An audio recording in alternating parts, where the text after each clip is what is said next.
Bismillahirrahmanirrahim. Assalamualaikum warahmatullahi wabarakatuh and good day everyone. My name is NURFAHIMAH binti Ismail and today I will be presenting on the topic evolution of media effect theories. In this presentation, I will discuss three major media effect theories which are hypodermic needle theory, two-step flow theory and selective exposure theory.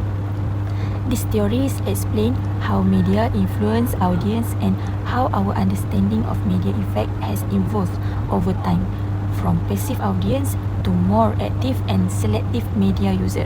Media effect theories focus on how media message influence people's attitudes, beliefs, and behavior. In the early years of mass communication research, scholars believed that media had strong and direct effects on audience. This idea is clearly reflected in the hypodermic needle theory. However, later studies show that media influence is not always directful or powerful.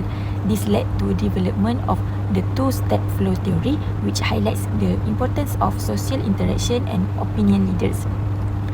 Eventually, modern perspectives such as the selective exposure theory view audience as active participants who choose media content based on their existing belief and preference.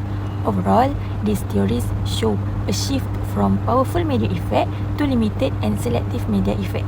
The first one is hypodermic needle theory. The hypodermic needle theory, as known as the magic bullet theory, emerged in the 1920s and 1930s during the early development of mass media such as newspapers, radio, and film. This theory suggests that media messages are directly injected into the minds of audience, similar to how a needle injects medicine into the body.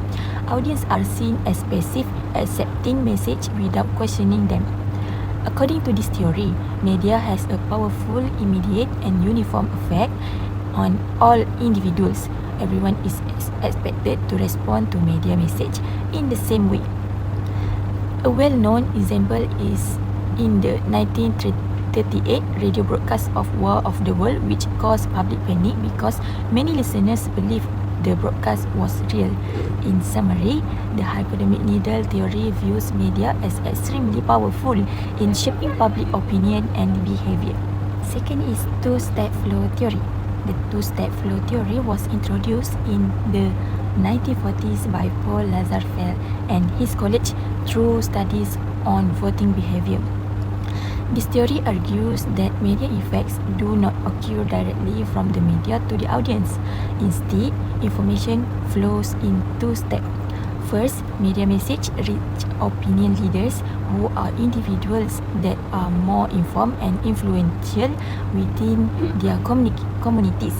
Second, these opinion leaders interpret and pass the information on to others through interpersonal communication.